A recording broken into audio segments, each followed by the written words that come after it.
คือนั่งเครื่องพุ่นรถมันก็ดีมันโดดนั่งน้ำร้านพุ่นแหละนั่งน้ำกับร้านพุ่นแหละมีความฝันว่าอยากเป็นหยังเป็นแม่หมอเป็นหยังที่อยากเป็นหมอโอ้อยากช่วยเหลือคนดีเขาคิดดีนะสุดยอดเลยสุดยอดเลยดีดี เจ้าผู้ยังเข็มบ่เป็นหมอบ่ใช่จะเอาไว้ให้อีหล่าเด้อ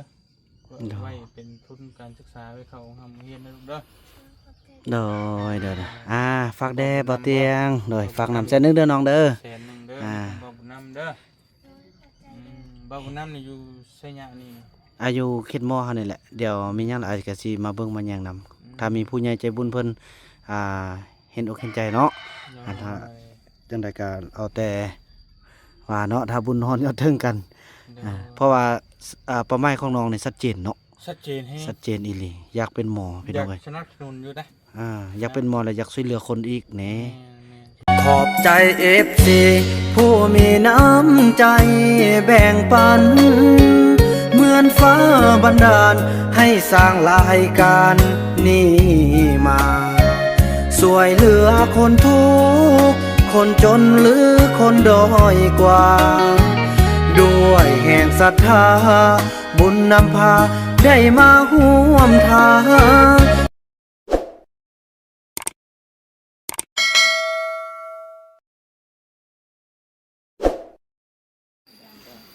สบายดีท่านผู้ชมเนาะสบายดีFC ของเบานำแล้วก็ FC ของเบาเตียงทองที่เข้ามารับชมใหม่เนาะถือว่าภาพบรรยากาศนี้ก็เป็นภาพบรรยากาศที่พวกเราแถวมาเบิ่งพี่น้องเนาะอยู่ทางบ้านกลางเนาะก็โอ้พี่น้องเอ้ยนี่ตอนนี้เบาเตียงกำลังสัมภาษณ์กันเนาะ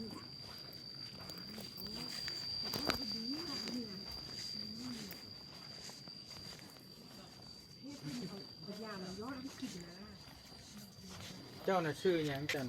คือวันนี้อยู่กับไผก่อนแม่อยู่กับเมโซนบ้านเมโซนเบี่ยงจันทร์แล้วมันอีโพโซนเมโซนเนี่ยว่าฟังโพโซนเมโซนมือเจ้าเป็นหยังคือบ่ลงอันนั้นสิก็ได้มันแข็งบ่อันบุแข็งบุหยังมันเป็นหยังคือเป็นจังซั่นอันแข้งขาจะได้จะเก็บ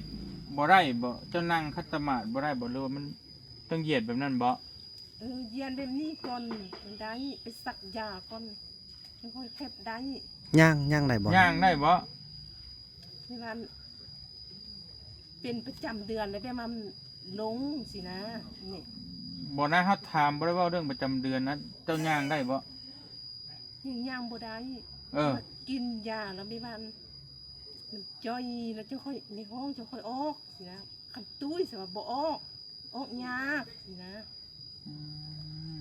เนาะว่าจะปันใดได้ซะเนี่ยออกแล้วเศร้าแล้ววันนี้ประจำเดือนแล้ววิทย์มันเนี่ยถ้ามันออกเศร้านะประจำเดือนแล้ววิทย์มันเนี่ยวิทย์แล้วเศร้าเจ้าหากระเป็นบ่หรือว่าเป็นตั้งแต่กำเนิดจะหายสิเป็นนี่จักปีละเป็นหั่นมาแต่เอาอะไรให้ฟัง2003 2006 2007แล้วโอ้เป็นตั้งแต่2007พูก10 ปีเลย2007อ่ะเดี๋ยวนี้2014แล้ว15เนี่ยเดี๋ยวนี้มัน2025แล้วโดยจะโดนเดี๋ยวได้เจ้าเป็นฮะจะมีลูกมีเต้าอยู่บ่ลูกมาโดยเอาให้เดือนจันทร์ให้กันมีแต่ลูกออกมีแต่ลูกออกผัวเจ้าไปใช้สับผัวเจ้าเขาเวียงจันทร์ผัวอยู่เวียงจันทร์ผู้เวียงจันทร์ก็จะผัวนครหลวงเวียงจันทร์นะด้วยด้วยผัวเมืองกรุงเมืองนั่นแต่เนาะน่ะสาเหตุเป็นหยังหนอจักเลยบ่จักเดือนสาเหตุนี่สิถามสาเหตุมันบ่ฮู้อยู่สวรรค์น่ะคิดเราไปจัก อยู่สวรรค์เขต แม่นเฮาอยู่สวรรค์เขต ก็นำไปตามพ่อแม่มา แต่บ้าน โดยเนาะทำแม่เพิ่นเนาะ ผู้โซนไม่โซนเลย นั่นละบ่เป็นหยังเบา มันไห้สวรรค์ไหนผู้โซนไม่โซน ตอนนี้แม่อายุจักปีแม่ ค่อยนี่ล่ะ โดย 24ปีหน้าก็24 24อ้าว ป้า เป็นน้องเฮาอีกแล้วซั่นน่ะเนาะเพิ่นว่าเอิ้นแล้วแม่อืม 24ปีหน้า 24จักเทื่อ24 2เทื่อบ่ 24ไล่มา24 บ่ใช่ว่า24 2 เกิด เทื่อ เกิดปีใดนะ จะเกิดปีหยัง 82 โอ้ 82นะ แบบซ่องกับ 80ถึง81 12 40ปลายแล้วโอ้ จะเกิดก่อนเฮาอีก จะว่า24แน่ใดเฮาเกิด94เฮายัง30ปลายปีแล้ว ยังได้ถึงว่าซ้ำเลย โอ้ยเนาะแม่เอ้ย โอ้ยก็ว่าซ้ำนั่นแหละอีว่าซ้ำนั้น กินข้าวแล้วมื้อนี้ กินแล้ว ได้ฉันกินมื้อนี้ นี่ว่า โดย กินอันซีน โอ้ไปกินซีนพุ่น กินปิ้งซีน ไผเอาซีนมาให้ ซื้อตลาด ไปซื้อตลาดไผไปซื้อให้เจ้าหั่น มีโซนไปซื้อ เราอยู่กับแม่ อืม บัดนี้เจ้าไปเข้าห้องน้ำไผพาเจ้าไปอาบน้ำไผพาเจ้าไป มีโซนต่างมาให้ อ๋อแม่จะตักมาให้อาบอยู่นี่ทาอยู่นี่เลย แล้วก็ล่างออกไป ล่างไปอยู่นี่เลยโอ้เฉพาะจังพักงามเนาะแถวนี้ ผักเสาสะขาวเนี่ย บนแทจะไปพักอยู่ไสซั่นน่ะ บอนพักเท่ๆถ้าจะไปพักอยู่ไส แล้วก็เวียงจันทร์มา ป้า พักอยู่เวียงจันทน์โพสิไปเนี่ยไหนตะบานนี่ ติดเจ้าหันหล้ามันเนี่ย ฮะ สิไปนำเบาเตียง เขาเตียงสิดา บ่อันนี้น่ะสิว่าไปเวียงน่ะสิไปนำเพิ่นนี่ เจ้าสิไปแบบใดไปเวียงจันทน์ เป็นเวียงจันทร์วะอ้าวคนว่าไอ้ตาสิดิ เอาแล้ว เจ้าหันมาห้ามเอากันเป็นเจ้าหัน บ่อยากปานใดแล้ เดี๋ยว ว เจ้าซื้อยังหันน่ะ ข้อยชื่อเตียงบ่ได้แม่นชื่อตะแต่ว่าตัวตอคือกันเฮาจังฮู้สาเหตุที่เจ้าเป็นนี่นะเจ้าเป็นหยังอันนี้เจ้าย่างบ่ได้นี่เจ้าสาเหตุนี่เป็นจังไดมา จ้อยอีหลีนะ ใจ จ้อยนะอย่างย่างบ่ได้สินะ มันจ้อยแล้วย่างบ่ได้มันใจมันพร้อมสินะมันว่าจ้อย เข้าใจว่าจอยพร้อมแต่ว่าสาเหตุเจ้าเป็นทำอิฐน่ะ เป็นอีหละ ร้อย มันจ้อยแล้วย่างบ่ได้แล้วก็เป็นประจำเดือนแล้วมันออกแล้วย่างบ่ได้เองไม่พอ เอ๊ะสิเป็นพิษกรรมบ่บ่เตี ก ย รง รมหรือลูกๆบ่หรือว่าจังใด พิษกรรมติฮู้บ่พิษกรรมเป็นหยัง ก็บ่ได้กินย่างนี่ บ่ได้กินเราหู้อยู่เด้ว่าผิดกรรมมันต้องกิน บ่ได้กินย่างตำส้มพุงก็บ่ได้กิน เออ อืม โอ้โห กินแต่ปิ้งสิ้นปิ้งปลากินได้ โอ้เสียงก็เป็นเสียงไทยเวียงอยู่เด้บ่าว หวาได้หันหวาเพิ่นน่ะ อืม ไอ้เมาอย่างจันทร์วะ โอ้น่ะโอ้ ไอ้เมาอย่างจันทร์วะ นี่ อืม บ่าวเวียงจันทน์ สั้น ผู้รอบ่นี่งามบ่ กันเนี่ย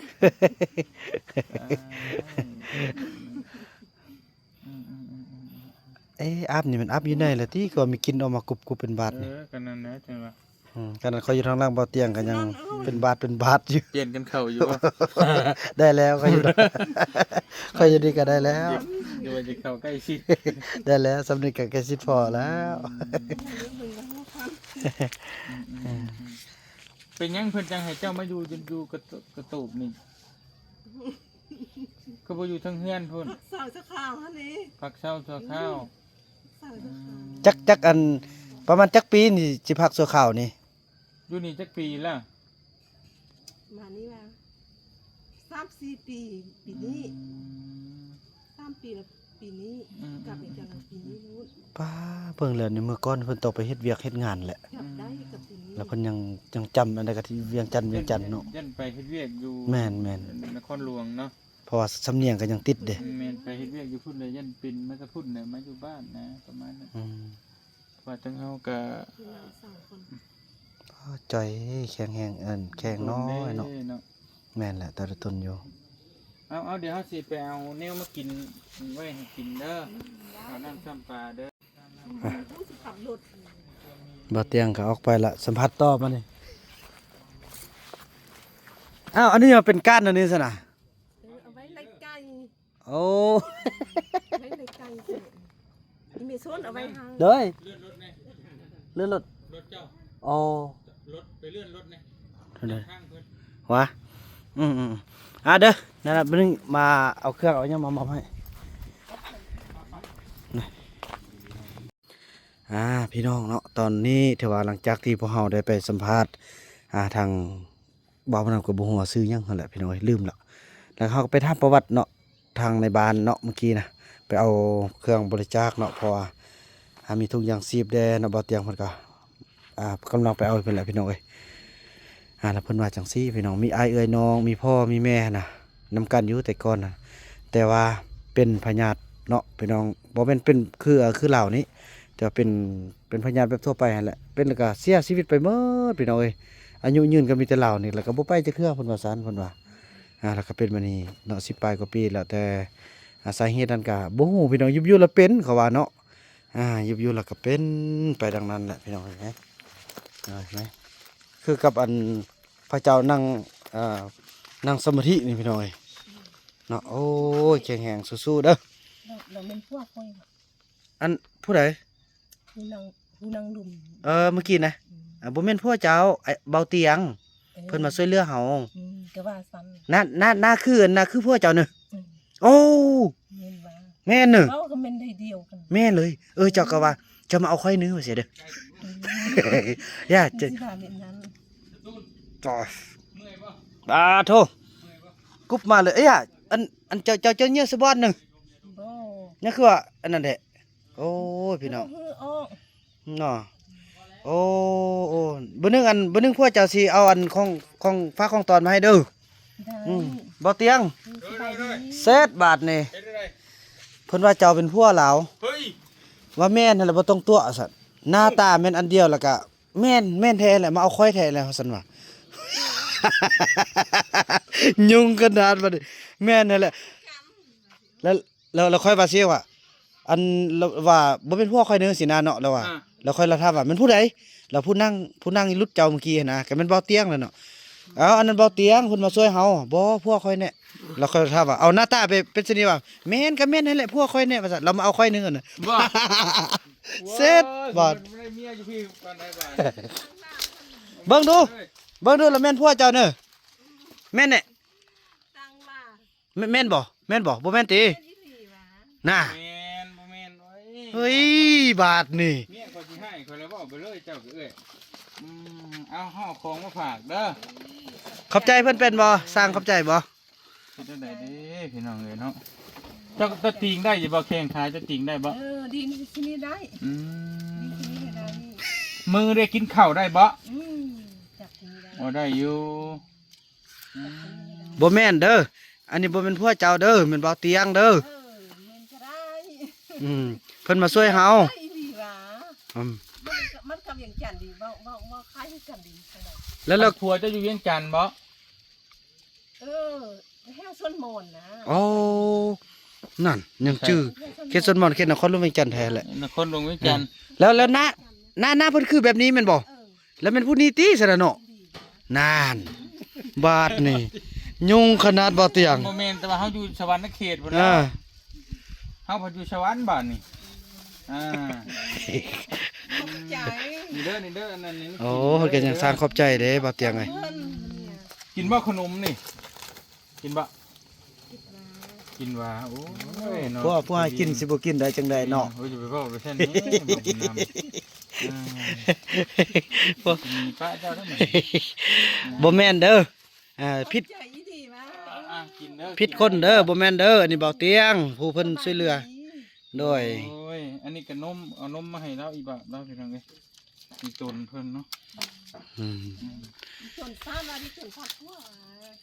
อีตนแซ่บโอ้ย มีโทรศัพท์พวก พวกมาแต่ใกล้เด้อเนาะติดรถจะแตกบาทหนึงเลย จนซ่ามันจนซ่า ดีนะกินใจดีละ กินน้ำเบิ่งดูกินน้ำเบิ่งดูขนาดอยู่นอกได้ ต้นสัตว์พวกมาแต่ใกล้โอ้เนาะ อยู่ในพี่ดูเรื่องเอากินก้อนกินแล้วเบิ่งเนี่ย เอามาแตะไก่ได้นี่กินให้เฮาเบิ่งดูเออแซ่บบ่แซ่บบ่บ่สิเวียง แซ่บหวา แซ่บบ่โอ้สำเนียงมันก็บ่ได้คือเก่าแหล้ลิ้นมันบ่ได้เฮ็ดจังได๋จังว่าอ่อนๆอยู่แซ่บบ่อยู่บ่ จังหวะที่นี้ว่า แซ่บอยู่บ่เอ้ย เส้นอีหลีว่า แซ่บอีหลี แซ่บอีหลีหวา แซ่บอีหลีบ่อีหลีได้มันแซ่บบ่แหละจะกินน่ะ ก็เส้น มันก็แซ่บอยู่แต่ก่อนไปเฮ็ดเวียกหยังอยู่เวียง เดือนที่เรานั้นสร้างตันหยิบ เอาอยู่บ้านตัดหยิบ สำทึกเนาะ อืม ตันหยิบเข้าใจว่าตันหยิบ เข้าใจเข้าใจ ตันหยิบ เออ ที่เรานั้นสร้างนู่นน่ะออกไปหางส้นหมอนแล้วเป็นที่เรานั้นสร้างนู่น เฮามันบ่จักนี่แหละเฮ็ดจังไดกับเจ้าก็สิพยายามให้เฮาฮู้เฮา เอา บ่เป็นคนสวรรค์บัดนี้เฮาบ่เป็นคนเวียงจันทน์เด้ ก็มีนั่นน่ะ เข้าใจอยู่เจ้าก็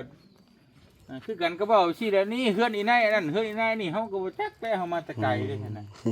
ได้ไหนเนาะ โซนนี่โซนนี่ว่ามายามไม่โซนนะมายามไม่โซน ก็ เขาว่า โถ จับ บ่เตียงทนขนาดพี่น้อง มายามเจ้าหั่น กิน แล้ว เอามากรุบเป็นบาดเลยเด้ กินแห้ง ว่าไปเซลบ่ได้เลย แม่นแหละต้นสัตว์นี่เนาะ โอ้ยอีตนเด้ อืม เอากระท่านเอาไว้กินเด้อ ขอบจัง โดยเอาไว้ โอ้ กิน มีมุกหยอกกันพี่น้อง ขอมกขอบใจแน่เอ้ยใหญ่ใจดีเพิ่นฝากมา อย่าเครียดเด้อบ่เตียงเด้อว่ายอกเล่นซื่อๆเด้อบ่เตียงเด้อหวังว่าเพิ่นสิเข้าใจเนาะ ได้บ่ สมพอมีมุกไล่มุกไล่ตอนเนาะ ไปเมื่อก่อนเด้อเอาไว้กินได้เด้อเอาไว้กินเด้อ หลังจากออกจากเอื้อยังระบ่ฮู้ชื่อเพิ่น ลืมแล้วมัน ลืมเนาะเพิ่นก็เว้าก่อนเนาะ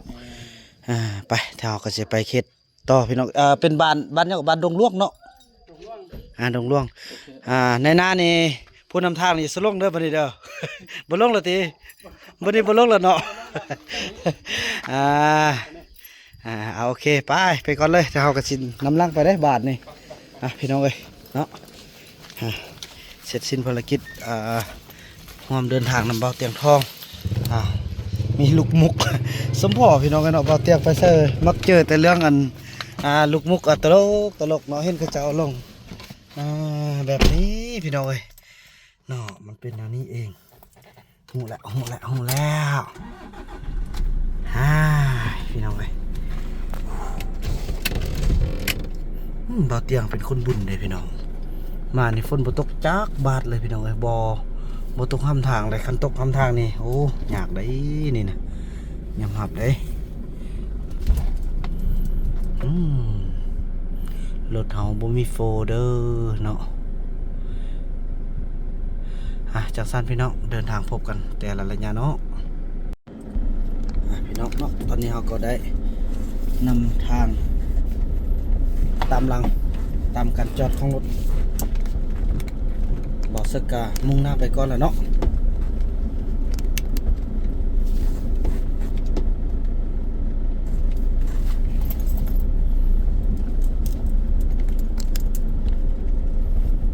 พี่น้องมีความสุขเนาะเดินทางกับทีมงานเราเฮ็ดเวียกเป็นทีมงานแล้วมีความสุขพี่น้องเลย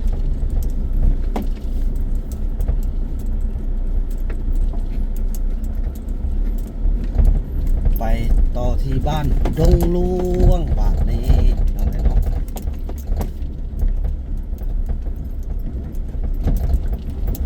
ยังอีก3ครอบครัวพี่น้องเอ้ย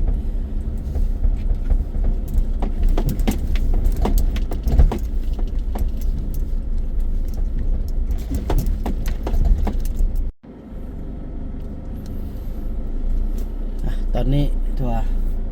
น่าจะฮอดแล้วพี่น้องเอ้ยเนาะ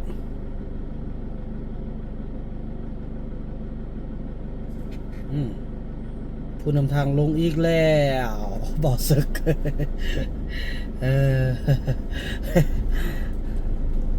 บาทที่2ก็ยังหลายคือเก่าพี่น้องเอ้ยเนาะอันนี้รถบ่อเตียงพี่น้องโอ้8877บ่าวบุญนำได้เห็นคอมเมนต์ใต้คอมเมนต์ FC แนะนำว่า88เป็นเลขมงคล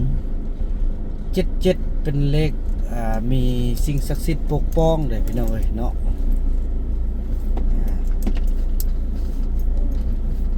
โอ้เป็นนี่เป็นสุนบทเด้อพี่น้องเฮ็ดนี่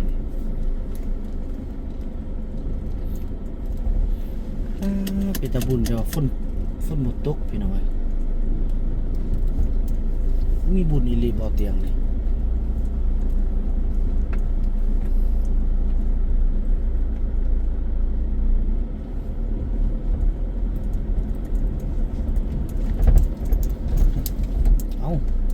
ถอยออกมาอีกล่ะ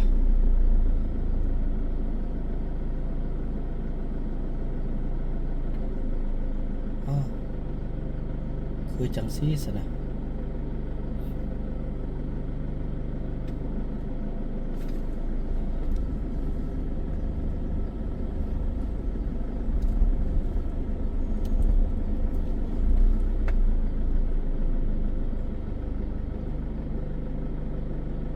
แต่มันถ้อยเนาะถ้อยเอาเครื่องเข้าไป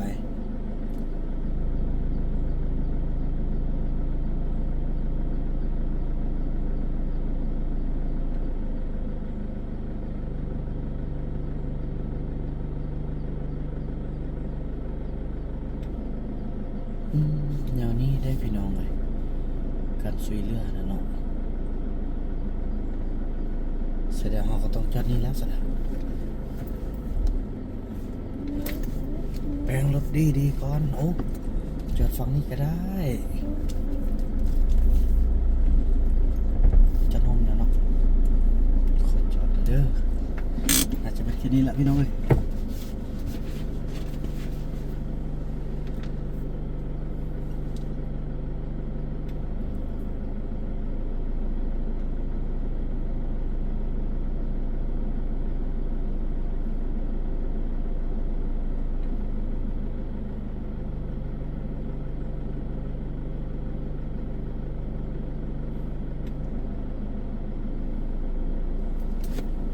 ใช่ไหมล่ะพี่น้องเนาะตอนนี้เบาเตียงกำลัง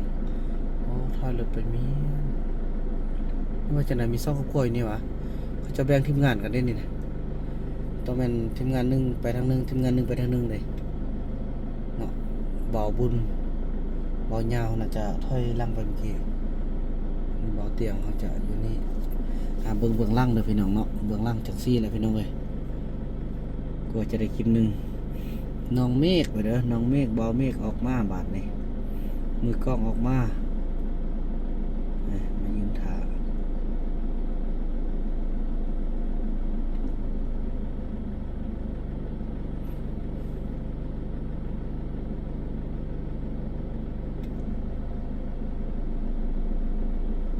โอ้ดีใจโมขึ้นโบฟันนะสิมาพบมาพ่อกันรอเตียงเลย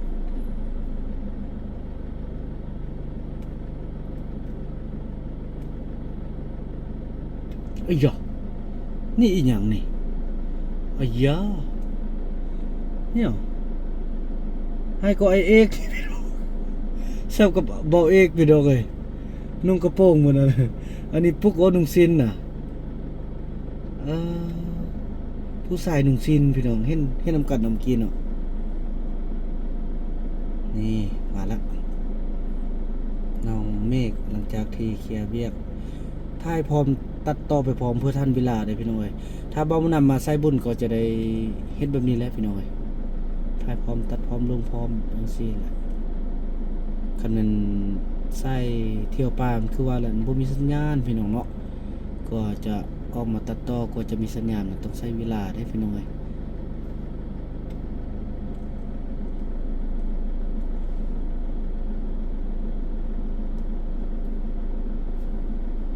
ตอนนี้กำลังแบ่งเรื่องงานกันเนาะแบ่งงานกันอย่าทำบุญน้องเมฆการทำงานของน้องเมฆกันพี่น้องเอ้ยทีนี้ทีเดียวเลยพี่น้องเอ้ยทีได้เห็นเนาะเบื้องล่างที่ว่าคือเขาเจ้านี่กระตังคนกระตังมีหน้าที่ของไฟของมันเลยนี่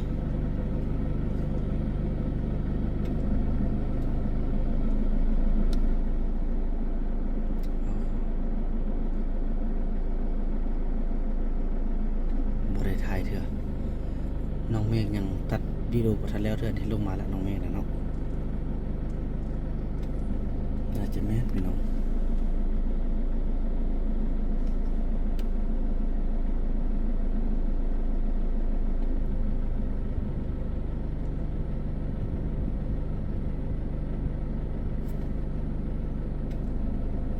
ทำงานละนี่อันนี้แหละพี่น้องไอ้เบื้องหลังเนาะเบื้องหลังของน้องเมฆการทำงานของทีมงานน้องเมฆออกมาเปิดคลิปกันไปนี่แหละการทำงานแบ่งทีมกันได้พี่น้องเอ้ยกันว่ากันมีครอบครัวเดียวปั่นกันเข้าเนาะปกติเราจะเป็นบ่อเตียงเข้าไปก่อนถ้าบ่ติดภารกิจเนาะเนี่ยมาติดภารกิจแล้วก็ต้องผู้ใดทันเข้ากับเข้าก่อนตอนนี้นี่น้องเมฆนี่ตัดวิดีโอพอทันแล้วนี่เบิ่งนี่นะน้องถ่ายพร้อมตัดพร้อมเลยพี่น้องเอ้ยโถเป็นตาห้ายากพี่น้องเนาะก็จะได้มือกองดีๆแบบนี้นะโอ้มีความขยันดุมันพี่น้องเอ้ยเนาะดุมันได้พี่น้องเอ้ยสมแล้วกับเงินเดือนที่บ่เตียงให้เนาะบ่เป็นเงินเดือนซะพี่น้องเงินที่ว่าช่วยเนาะช่วยน้องอันนี้เป็นเบาหยาวบอกเบาเห็นโคตรโลดนี่พี่น้องคลิปเนาะถือว่านั้นแหละพี่น้องเนาะเราก็จะเตรียมเดินทางเป็นเบื้องหลังกันได้พี่น้องได้นำพานำทางกันไปขึ้นฮอดบุญมีเด้พี่น้องเอ้ยเห็นเขาเจ้ามันย่างกายกับขึ้นฮอดลูกขึ้นฮอดเมียพี่น้องเอ้ยสั้นๆนะพี่น้องเนาะ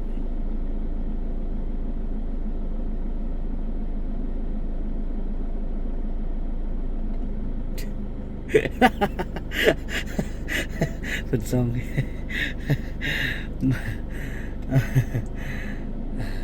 จะสายพี่น้องเนาะพี่น้องเนาะแล้วตอนนี้ถือว่าทางทีมงานเขาก็ได้แจกย้ายกันเนาะนี่รถของบ่าวบุญเนาะนั่นรถของบ่าวเตียงรถแจกย้ายกันเข้าไปทางนี้พี่น้องเนาะโอ้ภาพบรรยากาศดีเลยคักเลยพี่น้องเนาะ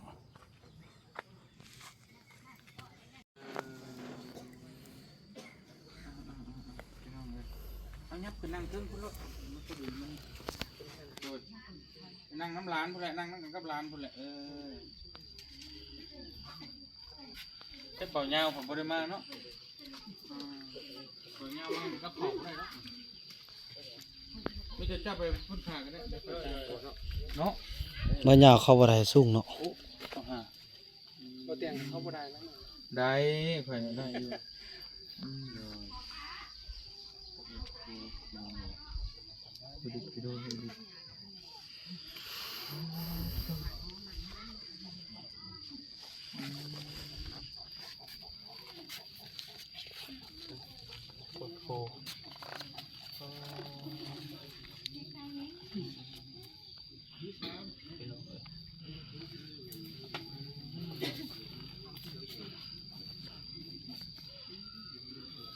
ขออนุญาตเด้อขออนุญาตเขาเนี่ย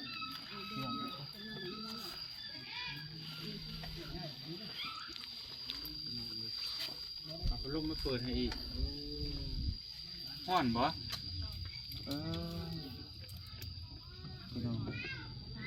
เพื่อนอันนี้บ่แม่จูบแต่ว่าเจ้าอยู่นี่บ่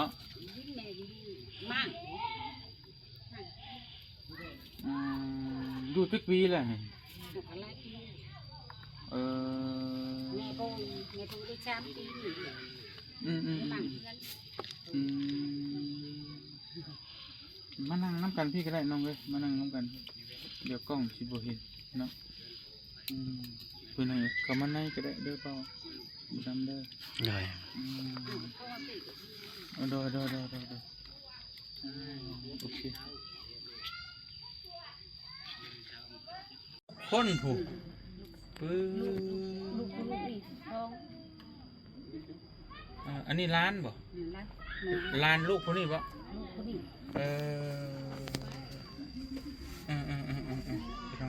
นั่งหันหน้ามาพี่ดูละหันหน้ามาหากล้องพี่เนาะแม่น่ะชื่อว่าจังได สี แม่สีอายุจักปีเลยแม่ 60 60 ปีแล้วโดยผู้ลูกได้ซั่นน่ะชื่อว่าจังไดก็ฮะ ค่ะ ท่าอ๋ออันเจ้าได้เชิญอันนี้หลานชื่อค่ำอายุจักปีเด้เนาะ15 ปีเข้าโรงเรียนอยู่บ่อยู่ม.2 ใหญ่มาจะเป็นหยังน่ะจบมานะเฮ็ดจบมาจะเป็นหยังมีความฝันอยู่บ่ว่าเดี๋ยวเอาใส่ไม้นะลูกนี่ไม้ก่อน นิบใส่คอเสื้อเนาะ พอเจ้านี่แบบดะบ้าวนี่เห็นบ่ นิบใส่เสื้อมันอยู่ บีบเขาโอเคเสียงเจ้าคอยพอบ่ได้ยินเด้โอเคได้ละ ได้เลย มีความฝันว่าอยากเป็นหยังเป็นแม่หมอเป็นหยังที่อยากเป็นหมอโอ้อยากช่วยเหลือคนดีเขาคิดดีนะสุดยอดเลยดี แต่บ่อยากเข็มบ่เป็นหมอบ่อยากพี่น้องอยากเป็นหมออยากช่วยเหลือคนเนาะพี่น้องหาก็ฮอดม.2 ตอนนี้คิดว่าสิได้เป็นบ่อ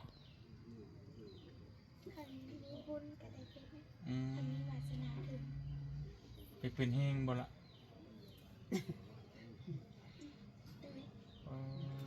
พี่น้องเนาะหมดก่อนก็ได้ดู หอดเลย ลมมันสิเข้าไหม้ดังปูเวลาจะเว้าเจ้าเดียวบนกล้องพี่เด้อเดี๋ยวบนโทรศัพท์อ้ายพี่เด้อโอเคไปเข้าโรงเรียนอยู่ไส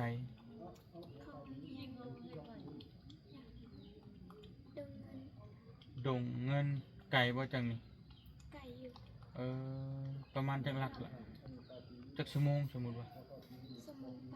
ชั่วโมงปลายผู้ขี่รถไปบ่หรือย่างไปป้าย่างไปโรงเรียน มีไปนอกไปมีไปนอกมีโอ้ยอาบน้ำสาวสะชมพูยังไงมี บ่เป็นนั่นหรอกเป็นนั่นหร ต อก กใจบ่คิดว่าช่างดิ อยู่นำเด้คอยอยู่นำเด้ มาหน่อย บ่เป็นนั่นหรอกคอยฮักมาอยู่คอยนะฮักสัตว์อยู่ สะชมพูไอ้สูมี โดย ยามาถือไป มีแต่ไม่เท่าเอานั่นไปนอกก็ได้อย่าว่ามันดื้อเด้อพอดีถามน้องเพิ่นสองคนจะยับมาหากันก็ได้มันจะใกล้ๆกันจะให้ไม่เท่าเพิ่นเอาน้อง เอาไปข้างเลยแม่ น้องออกไปโอเคอันพวกนี้เป็นแม่เนาะบัดพ่อเพิ่นได้ไปใช่ ขอไปนอนป่า อยู่นำกันใน6 คน มีไผแน่ นี่วัวเลยแม่คอยวัวลูกชาย ลูกชายพร้อมมีลูก2 คนบ่อ๋อไปใช้ผู้ชายไปใช้ ไปเฮ็ดเวียงใหญ่ได้ผลเนาะผลยังเฮียนอยู่ตอนนี้ผักบ่ละใช้เงินหลายบ่ของเฮียนหลายอยู่สมมติอาทิตย์หนึ่งนี่เบิดเงินประมาณเท่าไหร่2-3 แสนโอ้2-3 แสนพุ่นน่ะบางครั้งก็บ่มีตังค์นั่งไปยืม เอ้าคือเป็นจังซั่น ลายปานนั้นบ่นักเรียนลายปานนั้นบ่ 3,000 ปลายเฮ้ย แต่ว่าโรงเรียนน้อยเนาะ โรงเรียนน้อยบ่ ตัวที่ว่าให้นั่งนี่บ่เกี่ยวกับว่าเฮาเป็นคนที่บ่มีอิหยังต่างบ่แม่นติบ่แม่นเนาะมันเป็นห้องแออัดเนาะโอ้คันมีรถจักรเที่ยวก็คือสิแค่นเนาะ บางคนนี่เขาไปบางคนก็ได้พิเทียงกันมาแต่คุณก็ได้ออกโรงเรียนกับมึงเห็นว่าให้น้ำล้มน้ำอาจารย์แบบมีตังค์นั่งโรงเรียนก็ได้ยืม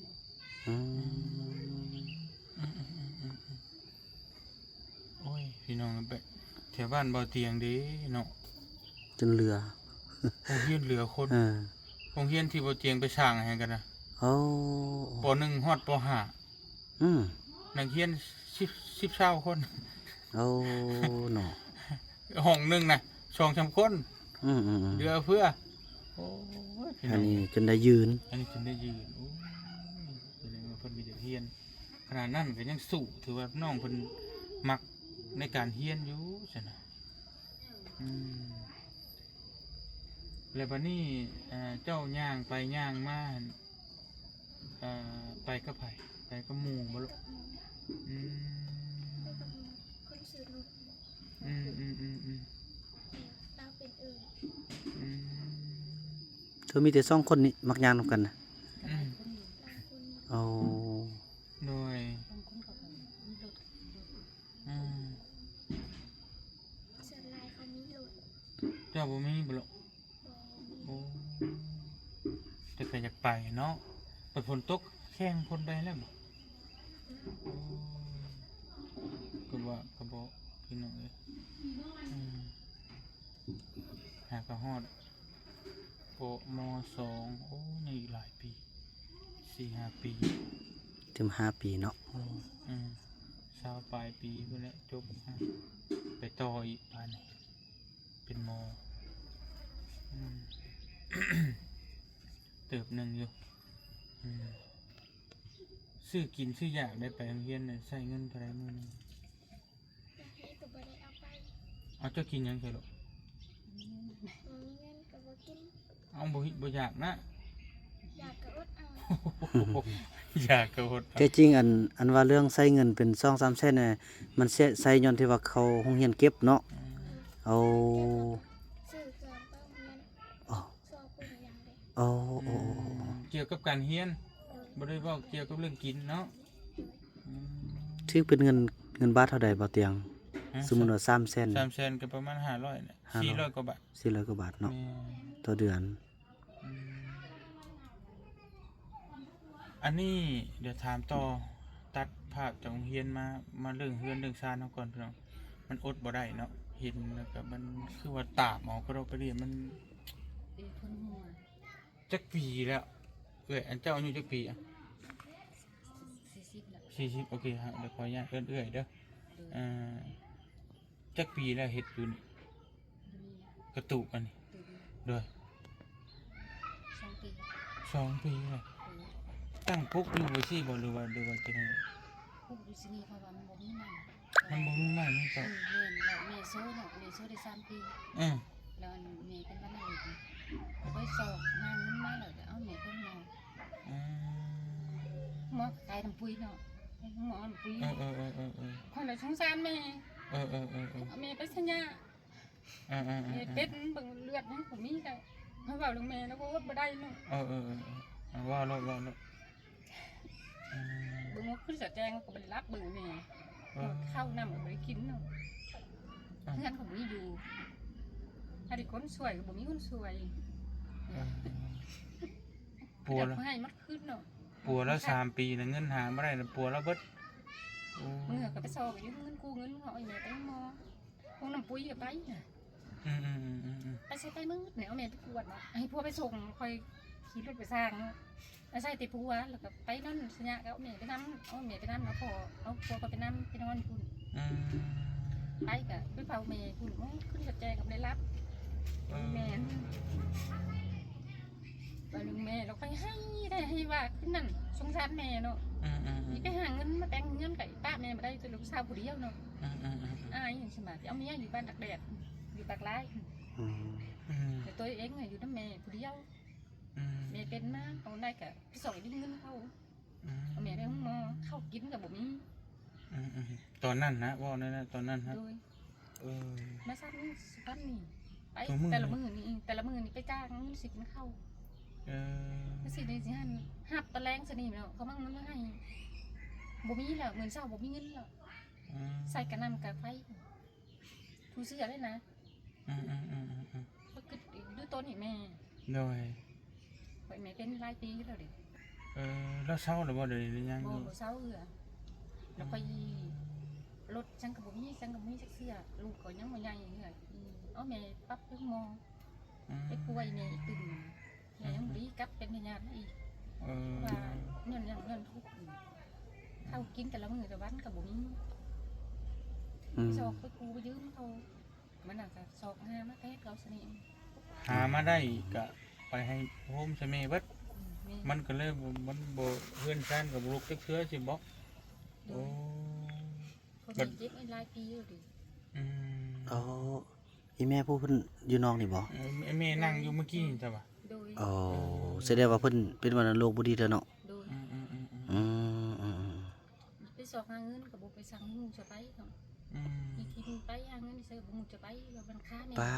เบิ่ง ให้ลูกสาวเดียวเด้ มันมีโครงการอันป่วยเดี๋ยวเบิ่งเดี๋ย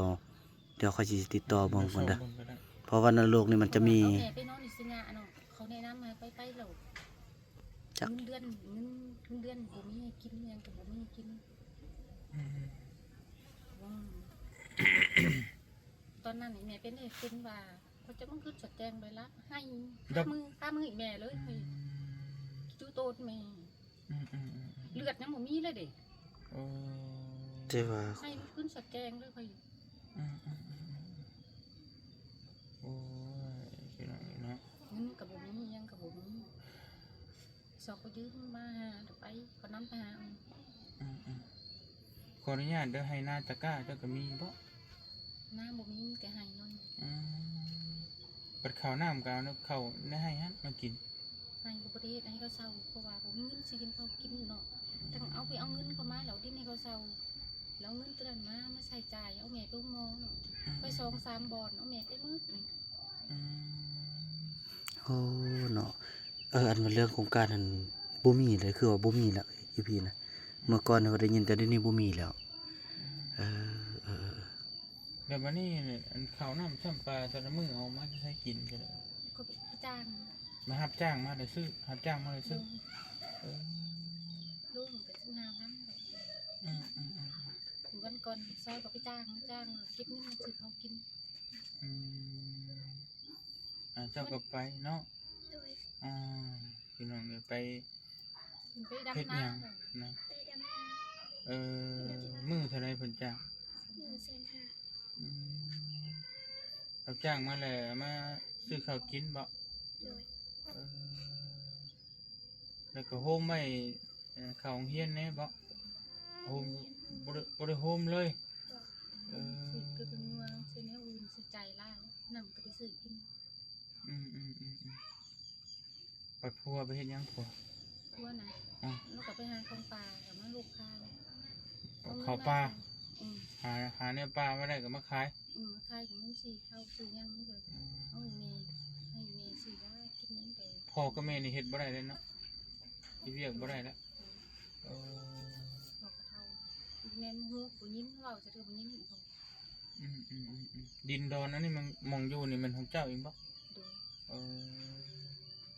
ใครอยู่ฉะนั้นมีดินดอนอยู่ นี่ไปเท่านี้ อืม อันมาค้าลักปูนนะ อืม หน้าบ้านก็ยังบ่มีดิ อืม นี่พี่น้องเบิ่งเฮือนเพิ่นเนาะโอ้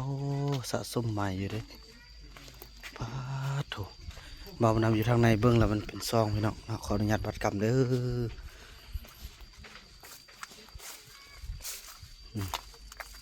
อยู่ทางนี้มันก็อันนั้น แต่ว่าอยู่ทางพุ่นเบิ่งแล้วเป็นซองพี่น้องเนาะพี่น้องพาดเราเห็นทุกมุมทุกแนวเลยพี่น้องเนาะเห็นไปทุกมุมทุกแนวเลยโอ้อันนี้มันยาม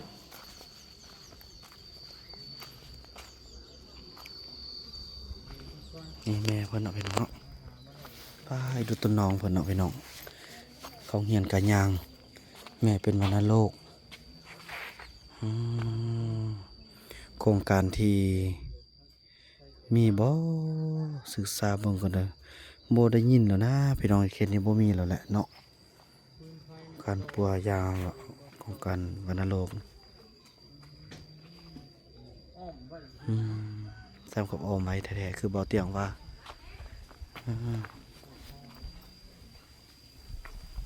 ต้นสาดพี่น้องเนาะ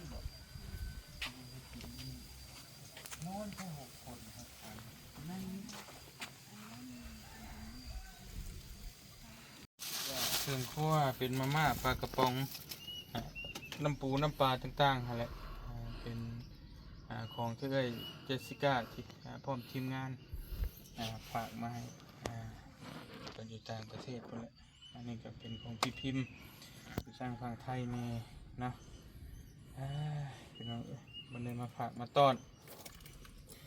บ่น้อยบ่หลายเขาได้กินได้ย่ำนั่นแหละเดี๋ยว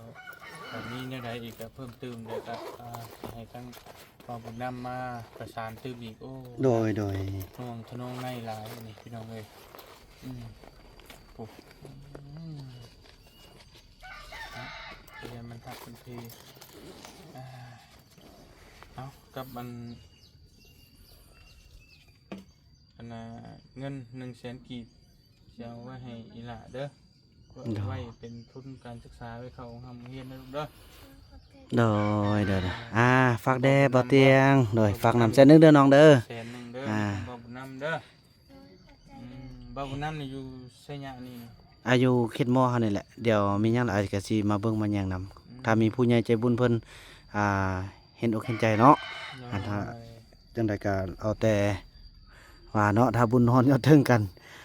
เพราะว่าเป้าหมายของน้องนี่ชัดเจนเนาะ ชัดเจนแฮง ชัดเจนอีหลีอยากเป็นหมอพี่น้องเอ้ย สนับสนุนอยู่นะ อยากเป็นหมอแล้วอยากช่วยเหลือคนอีกแหน่ แม่ ช่วยเหลือสังคม ช่วยเหลือคนมันอยู่ในอุดมการณ์ของเฮาอยู่แล้ว แม่น อยู่ใกล้บ้านบ่าวเตียงส่งเรียนจบแล้วพี่น้องเนาะมีเงินมีคำก็ไปดำนารับจ้างได้มาให้น้อง โดย เนาะไปดำนารับจ้างเอาเนาะบ่มีเงินก็ดำนารับจ้างบ่เฮายามนั่นก็เกี่ยวข้าวบัดนี้เพิ่นก็จ้างคือกันแต่ว่าเกี่ยวข้าว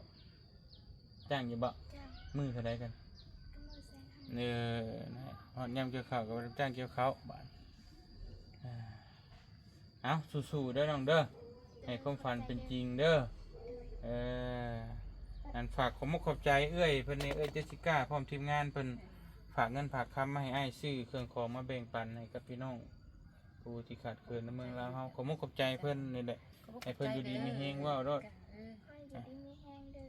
โดยเอาอันอวยพรมึงดูแม่อันเอ้ย ใจเด้อช่วยเหลือ ให้เพิ่นอยู่ดีมีแฮงแน่ๆก็เว้าไปโลดแนวมันดีๆหั่นแหละ นำเด้อ คิดแต่เฮานี่มันแบบ YouTube มาก็สิมันครั้งแรกนี่ครั้งแรกแล้วก็เลยบ่ฮู้ความที่จะเว้าเลยแหละแม่นถ้าหลายเทื่อก็สิลืมอยู่เนาะ มีคนเคยเข้ามาถ่ายอยู่บ่ มีแต่ยังร้านเคยร้านเคยผู้ดีเอาเนี่ยซื้อนึก นึก เพิ่นก็ไป YouTube อ่ะคือบ่ฮู้เพิ่นอันซื้อซองเพิ่นว่าจังได๋ เบานึกเผาไป บ่นึกเผาไพรโอ้บ่ฮู้ โอเคบ่เป็นหยังเนาะแต่ว่าอ้ายนี่มาจากสวรรณเขตพุ่นเด้อกักจักว่าสวรรณเขต ก็คงจักอยู่แต่บ่เคยไป บ่เคยไปเคยได้ยินแต่ชื่อเนาะ โดย โอเคไปสั่นนะเบากลับก่อนบัดนี้เด้อสู้ๆเด้อล่ะเด้อโดยสู้ๆเด้อโดยให้ความฝันเป็นจริงเนาะพี่น้องเอ้ยในใดก็สิให้บ่าวบุญนำมาเทคแคร์เพิ่นยิงเพิ่นต่อไป หน่อย เพิ่นอยู่พี่น้องเอ้ยแต่ว่าขอไม่นี่แหละดึงเอาแล้วก็ได้โอเคไปพี่น้องเดินทางก่อนต่อเฮาบัดนี้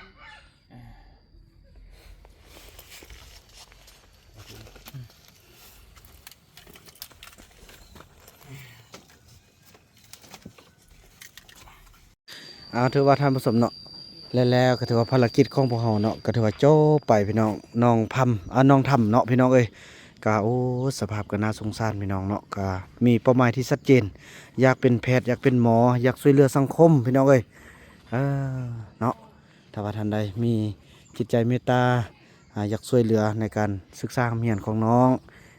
ให้ไปถึงฝั่งฝันก็อย่าลืมติดต่อมาหาทีมงานของพวกเฮาทีมงานของพวกเราทุกคนพร้อมแล้วที่จะเป็นสะพานบุญให้ทุกคนทุกท่านเนาะถือว่าจังซั่นแล้วพี่น้องก็จะลำลากันเพียงสำนี้ก่อนเนาะพี่น้องเนาะแล้วก็พบกันใหม่ในคลิปต่อไปพี่น้องเอ้ยเฉพาะคลิปนี้บ่าวนำขอกล่าวคำว่าสบายดี